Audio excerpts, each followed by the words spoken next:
Hello viewers, welcome to Deeps Mathematics 23. So இந்த வீடியோவில் area and வால்யூம்கான class number 11 தாங்க பார்க்க போகிறோம். ஸோ 7th ஸ்டாண்டர்ட் செகண்ட் டேர்மில் இருக்கக்கூடிய எக்ஸைஸ் 2.2க்கான எக்ஸைஸ் ஃபுல்லாக தான் நம்ம பார்க்க வரோம். ஆல்ரெடி இதுக்கான எக்ஸாம்பிள் வந்து நம்ம பார்த்துட்டோம். இப்போ எக்ஸைஸ் ஃபுல்லாக வந்து நம்ம பார்த்து முடிக்க போகிறோம். ஸோ மொத்தமாக வந்து பார்த்திங்கன்னா ஒரு 12 சம்ஸ் இருக்கும். ரொம்பவே ஈஸியாக தான் இருக்கும். ஓகேங்களா, டக்கு டக்குன்னு முடிச்சிடலாம். ரெண்டு ஃபார்முலா தான். சர்க்கிளோட ஏரியா கண்டுபிடிக்கணும், அதாவது வட்டத்தோட பரப்பளவு கண்டுபிடிக்கணும்னா πr ஸ்கொயர். இன்னொன்று சர்க்கம்ஃபரன்ஸ் ஆஃப் சர்க்கிள், அதாவது வட்டத்தோட சுற்றளவு கண்டுபிடிக்கணும்னா 2πr. அவ்வளோதான். ஓகேங்களா, சரி. இப்போ find the area of the dining table whose diameter is 105 centimetre. 105 centimetre விட்டமுள்ள வட்ட வடிவ உணவு மேசையின் பரப்பளவு காண்க. சரி, பரப்பளவு ஏரியா தான் கண்டுபிடிக்க சொல்லியிருக்காங்க. அப்போ πr ஸ்கொயர். நமக்கு கொடுத்துருக்கிறது என்ன கொடுத்துருக்காங்க? டயாமீட்டர், விட்டம் தான் கொடுத்துருக்காங்க 105 சென்டிமீட்டர்.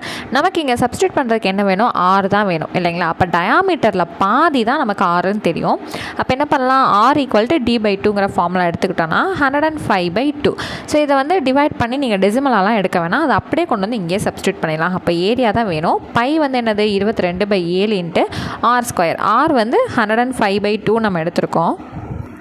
ஸோ இது ஸ்கொயர் நம்பருங்கிறனால என்ன பண்ணுவோம்? 2 தடவை ஸ்ப்ளிட் பண்ணி எழுதுவோம். சரி, முடிஞ்ச அளவுக்கு நம்ம வந்து கட் பண்ணி பார்ப்போம். So 17 is 7. இங்கே பாருங்கள், 17 is 7, மிச்சம் 3 இருக்கும். 35 வச்சா. So 5 7s are 35. இது 1 2 is 2, 11 2s are 22. ஸோ அடுத்து பார்த்தோம் அப்படின்னா கம்பல்சரி வந்து ஷுவராக டெசிமல் தான் வரப்போகுதுன்னு தெரிஞ்சிருச்சு. அப்போ இது 1 2 is 2, 7 2s are 14 வரும், மிச்சம் 1 இருக்கும். இங்கே ஒரு பாயிண்ட் வச்சு 0 சேர்த்தோன்னா 10 ஆச்சா. அப்போ 5 2s are 10. ஓகே, சரி. இப்போ இதை ஃபுல்லாக மல்டிபிள் பண்ணலாமா? அப்போ a = 11 × 7.5 × 105 ஆச்சா. இது வந்து 7.5. ஓகே, நீங்கள் ஆக்சுவலாக இதை ஃபுல்லாக மல்டிபிள் பண்ணி கீழே இருக்கிறத லாஸ்ட்டாக நீங்கள் டிவைட் பண்ணாலும் ஓகே தான். ஒரே ஒரு டைம் மட்டும் டெசிமல் வர மாதிரி இருக்கும். இல்லைங்க, நான் டெசிமல் வந்தாலும் பரவாயில்ல, நான் லாஸ்ட்டாக வந்து எல்லாத்தையும் மல்டிபிள் பண்ணிக்கிறேன் அப்படின்னு ஃபீல் பண்ணிங்கன்னா நீங்கள் இப்படி வந்து ப்ரொசீட் பண்ணலாம்.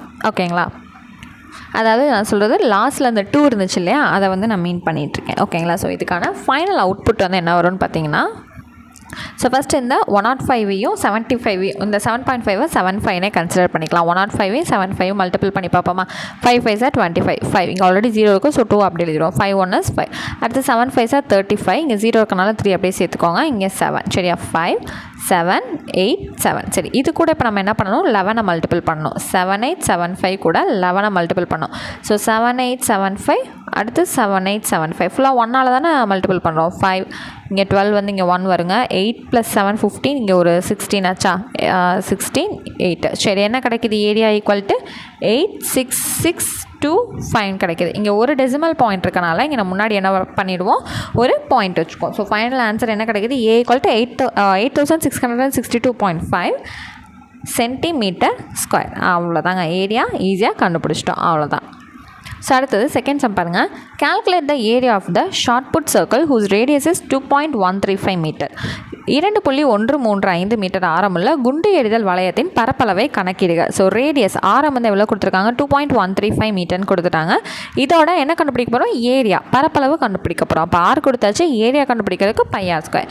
சரி, அப்போ a = பையோட வேல்யூ 22/7 × r ஸ்கொயர். அப்போ இதை 2 தடவை எழுத போகிறோமா? அப்போ 2.135 × 2.135. சரி, முடிஞ்ச அளவுக்கு கேன்சல் பண்ணுவோமா? 17 is 7. இங்கே என்ன வரும்? 0 பாயிண்ட். இந்த 2.1 எடுக்கிறதுக்கு முன்னாடி என்ன பண்ணணும்? ஆல்ரெடி ஒரு பாயிண்ட் வந்து பிளேஸ் பண்ணிடணும். 3 7s are 21 வரும். 0 போட்டு 5 7s are 35. ஏன்னா இந்த இடத்துல ரெண்டுமே டெசிமலுக்கு பின்னாடி இருக்கக்கூடிய நம்பரை நம்ம இது கூட சேர்த்து எடுக்க போகிறோம்னால இங்கே 0 பாயிண்ட் வச்சு தான் 3 7s are 21 கன்சிடர் பண்ண முடியும். அடுத்து பின்னாடி 3 5 இருக்கா. 7 5s are 35 நமக்கு தெரியும். அப்போ அது ரெண்டையுமே சேர்த்து நம்பரை எடுத்துக்கிறதுனால நம்ம என்ன பண்ணுறோம்? 0 போட்டு 5 7s are 35 கேன்சல் பண்ணுறோம். ஓகேங்களா, சரி. இப்போ என்ன பண்ணலான்னா லாஸ்ட்டில் என்ன இருக்குது? 22 × 0.305 × 2.135 இருக்குது. இது மூணையுமே நீங்கள் மல்டிபிள் பண்ணுறீங்க அப்படின்னா இதுக்கான வேல்யூ நமக்கு வந்து பார்த்திங்கன்னா எல்லாம் ரவுண்ட் ஆஃப்லாம் பண்ணது போக 14.3 2.3 வந்து கிடைக்கும். சரிங்களா? சாரி, இது மீட்டர் ஸ்கொயர். ஓகேவா? சரி, இப்போது ஏங்க மறுபடியும் இங்கே டி எடுத்து எழுதி வச்சுருக்கீங்க? எதுக்காக? ரேடியஸான கொஸ்டினில் கேட்டிருக்காங்கன்னா சில எடிஷனில் ரேடியஸ் கேட்டிருக்காங்க, சில எடிஷனில் டயாமீட்டராக வந்து கொடுத்துருக்காங்க. அதாவது சில எடிஷனில் இது ரேடியஸ்ன்னு கொடுத்துருக்காங்க, சில எடிஷன் புக்கில் வந்து என்ன கொடுத்துருக்காங்க, இது டயாமீட்டர் அப்படின்னு வந்து கொடுத்துருக்காங்க. தமிழ் புக்கில் ஃபுல்லாகவே இது ஆரம் ரேடியஸ் தான் கொடுத்துருக்காங்க. இங்கிலீஷ் புக்கில் வந்து என்ன பண்ணியிருக்காங்கன்னா மாற்றி ஒரு இடத்துல டயாமீட்டர்னும் இன்னொரு இடத்துல ரேடியஸ்னும் மாற்றி கொடுத்துருக்காங்க. ஸோ ஒருவேளை இது டயாமீட்டராக இருந்தால் ஆன்சர் என்ன வரும்னு தெரிஞ்சுக்கலாமா? ஸோ கொடுத்துருக்க வேல்யூ டயாமீட்டர்னு எடுத்துக்கிட்டால் ரேடியஸ் தான் நமக்கு தேவை. அப்போ என்ன பண்ணுவோம்? D/2. அப்போ 2.135/2ன்னு எடுப்போமா? அப்போ ஏரியாவோட ஃபார்முலா என்னது? அதே πr² தான். அப்போ A = 22/7 இன்ட்டு r² பதில் என்ன எழுதுவோம்? 2.135/2 இன்ட்டு 2.135/2 இப்படி எழுதுவோமா?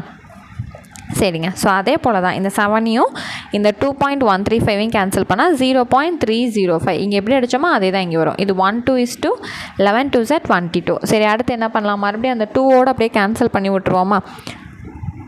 1:2 இது 0.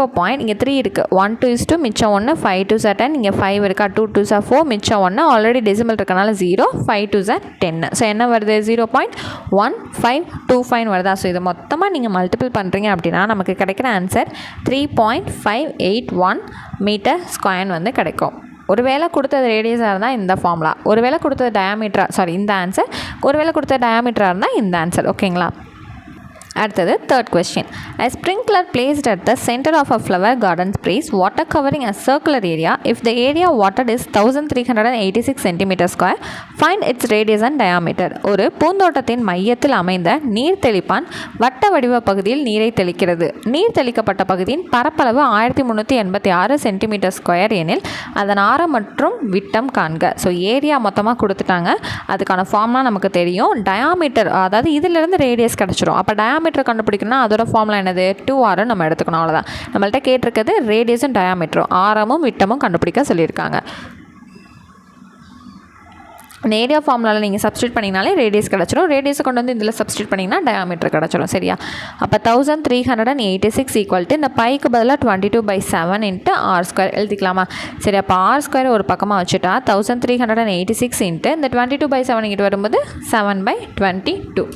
சரி, இப்போ என்ன பண்ணலாம்? 1:2 1:2 இங்கே வந்து வரும்போது 6 2s 12 மிச்சம் 1, 9 2s 18, இங்கே 3 2s 6 ஆச்சா? சரி, இது 1 11 is 11. இங்கே வரும்போது 6 11s 66, மிச்சம் 3 இருக்கும். 3 11s 33. ஓகேங்க. அப்போ r² ஈக்குவல் டு 63 இன்ட்டு 7 இருக்கு. சரி, இந்த 63ஐ வந்து என்ன பண்ணலாம்? 9 7s 63ன்னு பிரிக்கலாம். அந்த 9 எப்படி பிரிக்கலாம்? 3 × 3ன்னு பிரிக்கலாமா? அதாவது இங்கிட்டு போடுறேன், 63 இருக்குது, 7 டேபிளில் வரேன். 9 7s 63. அடுத்து 3 3s 9 வருமா? சரி, அடுத்து இது 3 1 is 3. அவ்வளோதான். அப்போது இந்த r² ஈக்குவல் டு இந்த 63 நான் எப்படி எழுத போகிறேன்? 3 × 3 × 7 எழுதியிருக்கேன். ஆல்ரெடி இங்கே ஒரு 7 இருக்குது. ஓகேவா? அப்போ அடுத்தது r equal to square root of 3 × 3 × 7 × 7 வருமா? அப்போ r மட்டும் பார்க்கும்போது என்ன வரும்? ஒரு 3 வெளியே வரும், ஒரு 7 வெளியே வந்துட்டு 21 சென்டிமீட்டர் வருமா? சரி, இப்போ நமக்கு டயாமீட்டர் வேணும். அப்போ டயாமீட்டர் ஈக்குவல் டு 2 × r என்ன கிடச்சிருக்கு? 21. அப்போ இன்ட்டு 21. அப்போ டியோட வேல்யூ 42 சென்டிமீட்டர். அவ்வளோதான். ரொம்ப சிம்பிள் இல்லையா? அப்போ r equal to 21, d equal to 42. அவ்வளோதாங்க. ஸோ அடுத்தது fourth sum. The circumference of a circular park is 352 metre. Find the area of the park. ஒரு வட்ட பூங்காவின் சுற்றளவு 352 மீட்டர் எனில் அந்த பூங்காவின் பரப்பளவு காண்க. ஸோ சுற்றளவு சர்க்கம்ஃபரன்ஸோட ஃபார்முலா 2πrன்னு தெரியும். அதோட மதிப்பு எவ்வளோ கொடுத்துட்டாங்க? 352 மீட்டர்னு கொடுத்துட்டாங்க. ஸோ சுற்றளவுக்கு பதிலாக சர்க்கம்ஃபரன்ஸ்க்கு பதிலாக 352 மீட்டர் சப்ஸ்டியூட் பண்ணியாச்சு. அதோட ஃபார்முலா 2πr. இதை கொண்டு வந்து ஆர் கண்டுபிடிச்சதுக்கப்புறம் இங்கே சப்ஸ்டியூட் பண்ணால் தான் நமக்கு என்ன கிடைக்கும்? பரப்பளவு, ஏரியா கிடைக்கும். இது ஆல்ரெடி நம்ம பார்த்துட்டு இருக்கிறது தானே. சரி, அப்போ 352 ஈக்குவல் டு 2 இன்ட்டு பையோட வேல்யூ என்ன? 22/7 இன்ட்டு இப்போ நம்ம ஆர் தான் கண்டுபிடிக்க போகிறோம். சர்க்கம்ஃபரன்ஸ் சுற்றளவுலேருந்து ஆர் தான் கிடைக்கும் இல்லையா? சரி, அப்போ அந்த ஆரை மட்டும் வச்சுக்குவோம். 352 இன்ட்டு கீழே இருக்க 7 அந்த பக்கம் வரும்போது மேலே வந்துடும், மேலே இருக்க 2வும் 22வும் நமக்கு கீழே வந்துடும். ஓகேவா? சரி, இப்போ முடிஞ்ச அளவு வந்து அடிச்சு கொடுப்போமா? 1:2ங்க. இங்கே 1:2 மிச்சம் 1, 7 2s 14 மிச்சம் 1, 6 2s 12. சரி, இது 1:2 1:2. சரி, இங்கே வரும்போது 8 2s 16 மிச்சம் 1, 8 2s 16. இது 11 டேபிளில் கேன்சல் பண்ணால் 1 11 is 11, 8 11s 88. அப்போது 8 × 7ங்கிறது என்ன கிடைக்குது? 56. அப்போ r ஈக்குவல் டு 56 மீட்டர்னு கிடைக்குது. இதை கொண்டு வந்து ஏரியா ஃபார்முலாவில் சப்ஸ்டியூட் பண்ணோன்னா நமக்கு ஏரியா கிடச்சிருமா? அப்போது பைங்கிறது 22/7 இன்ட்டு ஆர் ஸ்கொயராக 56 இன்ட்டு 56. சரி, அப்போ 1 7 is 7, 8 7s are 56 ஆச்சா? சரிங்க. ஸோ மிச்சம் என்ன இருக்குது? 22 இன்ட்டு 8 இன்ட்டு 56 இருக்குங்க. இந்த 22 6 மல்டிபிள் பண்ணுறீங்க அப்படின்னா நமக்கு என்ன கிடைக்கும்னா 176 கிடைக்கும். அது கூட இன்ட்டு 56 போட்டிங்கன்னா 9856 மீட்டர் ஸ்கொயர். ஓகேங்களா? ஸோ ஏரியா வந்து நமக்கு கிடச்சிருச்சு. இதுதான் நமக்கான ஃபைனல் ஆன்சர். அவ்வளோதாங்க. அடுத்தது 5th question. In a grassland, a sheep is tethered by a rope of length 4.9 meter. Find the maximum area that the sheep can graze. 4.9 metre நீளமுள்ள ஒரு கயிற்றால் ஒரு ஆடு கட்டப்பட்டுள்ளது எனில் ஆடு மேயக்கூடிய அதிகபட்ச பகுதியின் பரப்பளவை கணக்கிடுக. ஓகேங்களா? ஸோ என்னதுன்னா இங்கே எப்படிங்க, நம்ம ஆல்ரெடி எக்ஸாம்பிளில் பார்த்தோம் இல்லைங்களா, அந்த லென்த் அப்படிங்கிறத 6 எடுத்துக்கிட்டோம்ல. அது எப்படின்னு பார்த்தீங்கன்னா, ஒரு மாடு இந்த இடத்துல கட்டப்பட்டிருக்கு, கயிறு வந்து ஒரு அளவுக்கு 4.9 மீட்டர் நீளம் இருக்குது. அது அப்படியே என்ன பண்ணும், அப்படியே சுற்றிக்கிட்டே என்ன பண்ணும், மேய்ஞ்சிக்கிட்டே இருக்கும். ஓகேவா? அப்போ இது என்ன வரும், இது மொத்தமாக கிடையாது நமக்கு, இல்லையா? இந்த லென்த்தை யூஸ் பண்ணி தான் இந்த பக்கமும் இந்த லென்த்தை யூஸ் பண்ணி இது வந்து இப்படியே வந்து மேயும். ஆனால் இது வந்து டோட்டலாக இதோட அளவு கயிறு வந்து இப்படி இருக்காது, இல்லைங்களா? ஸோ பாதி அளவு கயிறாக தான் இருக்கும். ஸோ அப்போ இது என்னது, ரேடியஸ். அப்படிங்கிற பட்சத்தில் நம்ம R = 4.9 மீட்டர்னு எடுத்துக்கிட்டோம். நமக்கு பரப்பளவு ஏரியா தான் கேட்டிருக்காங்க இல்லைங்களா? அப்போ A = πr² நமக்கு தெரிஞ்சது தான். அப்போ A = பைக்கு பதிலாக 22/7 இன்ட்டு R². அப்போ என்ன பண்ணுவோம், 4.9 2 தடவை நம்ம ஸ்ப்ளிட் பண்ணி எழுதுவோமா? சரி, இது 1 7 is 7, இது 0.7 தான் என்னது 4.9 வரும். ஏன்னா ஒரு டெசிமல் இருக்கு இல்லையா, அதனால 7க்கு முன்னாடி ஒரு பாயிண்ட் வைக்கணும். அதாவது 7 7s are 49 தான். இங்கே டெசிமல் இருக்கனால இங்கேயும் டெசிமல் வந்துடுது. சரி, அப்போ A = மிச்சம் என்ன இருக்குது, 22 இன்ட்டு 0.7 இன்ட்டு 4.9 அப்படின்ட்டு இருக்கு. இப்போ என்ன பண்ணணும், இது 3ஐயும் மல்டிபிள் பண்ணணும். அப்போ A = 22 அப்படியே இருக்கட்டும். 0.7ஐயும் 4.9ஐயும் மல்டிபிள் பண்ணுறீங்க அப்படின்னா 3.43 கிடைக்கும். அதாவது 49 7ஐயும் மல்டிபிள் பண்ணால் 343ங்க. 2 டெசிமல் இருக்கனால 2 டிஜிட் தள்ளி முன்னாடி புள்ளி வச்சுக்கிறோம். இது ரெண்டையும் மல்டிபிள் பண்ணோம் அப்படின்னா 75.46 மீட்டர் ஸ்கொயருங்கிறது நம்மளோட வேல்யூவாக இருக்கும். அதாவது 343 22 மல்டிபிள் பண்ணிங்கன்னா 7546 கிடைக்கும். 2 டிஜிட் தள்ளி புள்ளி இருக்கனால இங்கே 2 டிஜிட் தள்ளி நம்ம புள்ளி வச்சுக்கிறோம். அவ்வளோதான், சம் வந்து முடிஞ்சிருச்சு. ஸோ அடுத்தது வந்து பார்த்திங்கன்னா 6th sum. Find the length of the rope by which a bull must be tethered in order that it may be able to graze an area of 2464 meters square. கயிற்றால் கட்டப்பட்ட காளை மாடு 2464 metre square பரப்பளவு உள்ள பகுதியில் புல்லை மேய முடியுமெனில் அந்த கயிற்றின் நீளம் காண்க. ஸோ இது வரைக்கும் நமக்கு கயிற்றோட நீளம் வந்து கொடுத்துட்டு ஏரியா கண்டுபிடிக்க சொன்னாங்க. இப்போ என்ன சொல்லியிருக்காங்க, ஏரியா கொடுத்துட்டு அந்த கயிறோட நீளம் என்னவாக இருக்கும் அப்படிங்கிறத நம்மளை கண்டுபிடிக்க சொல்லியிருக்காங்க. அப்போ ஏரியாவோட அளவு எவ்வளோங்க, 2464 மீட்டர் ஸ்கொயர்னு சொல்லிட்டு நம்ம எழுதிட்டோம். அப்போ வந்து R தான் நம்ம கண்டுபிடிக்க போகிறோம் இல்லைங்களா? என்ன கண்டுபிடிக்கணும், R கண்டுபிடிக்கணும். சரி, அப்போது 2464 இந்த ஏவோட ஃபார்முலா πr². இந்த ஏக்கு பதிலாக சப்ஸ்டியூட் பண்ணியாச்சு. பைக்கு பதிலாக 22/7 இன்ட்டு R². சரி, R² ஒரு பக்கம் வச்சுட்டு மிச்சத்தெல்லாம் அங்கிட்டு கொண்டு போவோமா? அப்போ 2464 இன்ட்டு 22/7ங்கிறது 7/22ன்னு மாறுமா? சரி, 11 2s are 22. இது 1 2 is 2, 2 2s are 4, 3 2s are 6, இது 2 2s are 4. இப்போ 111 is 11. சரிங்க, 111 is 11. இங்கே 12 இருக்குது, அப்போ மிச்சம் 1 வரும். மறுபடியும் 111 is 11, அப்போ மிச்சம் இங்கே 2 வரும். 22 ஆச்சு, அப்போ 2 11s are 22. அப்போ மிச்சம் நம்மள்கிட்ட என்ன இருக்குன்னா 112 இன்ட்டு 7 இருக்குது. இப்போ என்ன பண்ணலாம், 112 முடிஞ்ச அளவுக்கு ஸ்ப்ளிட் பண்ணலாமா? ஏன்னா இங்கே என்ன இருக்குது, R² இருக்குது. சரி, 2 டேபிளில் போவோமா? ஸோ 5 2s are 10, மிச்சம் 1, 6 2s are 12, மறுபடியும் 2 2 2s are 4, மிச்சம் 1, 8 2s are 16. இங்கே 2 என்ன வரும், 14 2s are 28. இங்கே 2 7 2s are 14, இங்கே ஒரு 7 போட்டிங்கன்னா அவ்வளோதான். ஸோ மொத்தம் எத்தனை 2 வருது, 1 2 3 4 2 வருதா? 1 2 3 4 2 வருது. இங்கே ஒரு 7 இருக்குது, ஆல்ரெடி ஒரு 7 இருக்குது. அப்போ இது என்ன பண்ணலாம், ஸ்கொயர் ரூட். ஸோ அங்கே ஸ்கொயர் இங்கே விட்டு போச்சுன்னா ஸ்கொயர் ரூட் தானே. சரி, அப்போ R = இங்கேருந்து ஒரு 2 வரும், இது ரெண்டுலேருந்து ஒரு 2 வெளியே வருமா? இந்த 2 7லேருந்து ஒரு 7 வெளியே வரும். அப்போ 2 2s are 4, 4 7s are 28 metre. So அந்த கயிறோட அளவு எவ்வளவு, லென்த்து 28 மீட்டர். ஓகேங்களா? அடுத்தது 7th question. Lalita wants to buy a round carpet of radius 63 cm for her hall. Find the area that will be the covered by the carpet. Lalitha தன் வீட்டு வரவேற்பறைக்கு 63 centimetre ஆரமுள்ள வட்ட வடிவ விரிப்பை வாங்க விரும்பினார். அந்த விரிப்பால் அடைபடும் பரப்பளவை காண்க. ஸோ ரேடியஸ் வந்து 63 தெரிஞ்சு போயிடுச்சு, ஆரம் வந்து 63 தெரிஞ்சிருச்சு. இதை யூஸ் பண்ணி ஏரியா கண்டுபிடிக்கணும், அவ்வளோதான். ஆர் வந்து எழுதியாச்சு, ஏரியா கண்டுபிடிப்போமா? ஏ ஈக்குவல் டு பைக்கு பதிலாக 22/7. ஏன்னா ஏவோட ஃபார்முலா என்னதுங்க? Pi r square. பைக்கு பதிலாக 22/7. ஆர் ஸ்கொயருங்கிறனால 63 எத்தனை பண்ணுவோம்? 2 டைம்ஸ் எழுதுவோமா? ரொம்பவே சிம்பிளான சம் தான். 1 7 is 7, 9 7s are 63. இப்போ என்ன பண்ணுவோம்? 22 × 9 × 63 போடணுமா? சரி, அப்போது 22 × 9 × 63 அப்போ ஈக்குவல் டு 22வையும் 9ஐயும் மல்டிபிள் பண்ணால் என்ன கிடைக்கும்? 198ங்க. இது கூட 63ஐ வந்து நீங்கள் மல்டிபிள் பண்ணுறீங்க அப்படின்னா 12474ங்கிறது கிடைக்கும். 12,474 கிடைக்கும். இது என்னது? ஏரியாங்கிறனால சென்டிமீட்டர் ஸ்கொயர், அவ்வளோதான். இங்கே சென்டிமீட்டருங்கிறனால இங்கே சென்டிமீட்டர் ஸ்கொயர், அவ்வளோதாங்க. சம் வந்து ரொம்ப சின்ன சம் தான் இல்லைங்களா? ஸோ அடுத்தது 8th sum. Thenmozhi wants to level her circular flower garden whose diameter is 49 meter at the rate of 150 rupees per meter square. Find the cost of leveling. அவ்வளோதான். எவ்வளோ செலவாகுதுன்னு கண்டுபிடிக்க சொல்லியிருக்காங்க. 49 மீட்டர் விட்டமுள்ள வட்ட வடிவ பூந்தோட்டத்தை தேன்மொழி சீரமைக்க விரும்பினார். ஒரு சதுர மீட்டருக்கு 150 ரூபாய் வீதம் செலவாகும் எனில் மொத்த செலவு தொகையை கணக்கிடுக. ஸோ விட்டம் டயாமீட்டர் வந்து 49 மீட்டர்னு சொல்லிட்டாங்க. பரப்பளவு கண்டுபிடிச்சதுக்கு அப்புறம் தான் இது எவ்வளோ வந்து செலவாச்சு நம்மளால் சொல்ல முடியும் இல்லைங்களா? 1 மீட்டர் ஸ்கொயருக்கு, ஒரு சதுர மீட்டருக்கு 150 ரூபான்னு வந்து சொல்லியிருக்காங்க. சரி, நமக்கு பரப்பளவு area formula pi r square தெரியும். டிஆர் சப்ஸ்டியூட் பண்ண முடியும்? கண்டிப்பாக முடியாது. ஆர் தான் நமக்கு தேவை. அப்போ டியில் பாதி தான் ஆறுன்னு தெரியும். அப்போ d/2 போட்டால் 49/2. ஸோ இதை அப்படியே கொண்டு வந்து இங்கே சப்ஸ்டியூட் பண்ணுவோமா? அப்போ ஏ ஈக்குவல் டு பைக்கு பதிலாக 22/7 × ஆர் ஸ்கொயர் எப்படிங்க போடுவோம்? 49/2 × 49/2 அப்படின்னு போடுவோமா? சரி, இது என்ன வரும்? 1 2 is 2, 11 2s are 22. இது 1 7 is 7, 7 7s are 49. சரிங்க, ஒரு 2 தானே இருக்குது, டெசிமல் வேல்யூ வந்தாலும் பரவாயில்லன்னு அடிச்சிடலாம். 1 2 is 2, 3.5 × 2ங்கிறது 7ன்னு கிடைக்கும். சரி, அப்போ ஏ ஈக்குவல் டு 11 × 3.5 × 49 இருக்கா? அப்போ ஏயோட வேல்யூ வந்து என்ன கிடைக்கும்னு பார்த்தீங்கன்னா, இந்த 11ஐயும் 3.5ஐயும் நீங்கள் மல்டிபிள் பண்ணுறீங்கன்னா 38.5 கிடைக்கும் × 49. சரி, அப்போ ஏவோட வேல்யூ இந்த 38.5ஐயும் 49ஐயும் மல்டிபிள் பண்ணுறீங்க அப்படின்னா நமக்கு 1886.5ங்கிறது கிடைக்கும். சரியா? இப்போ நமக்கு என்ன தேவை? இந்த பரப்பளவுக்கு, இந்த ஏரியாவுக்கு எவ்வளோ செலவாகுதுன்னு தெரிஞ்சுக்கணும் இல்லையா?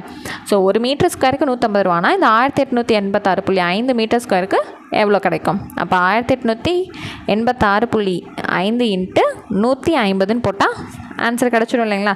ஸோ இதோட செலவு வந்து எவ்வளோ ஆகுதுன்னு பார்த்தீங்கன்னா 282975. ஸோ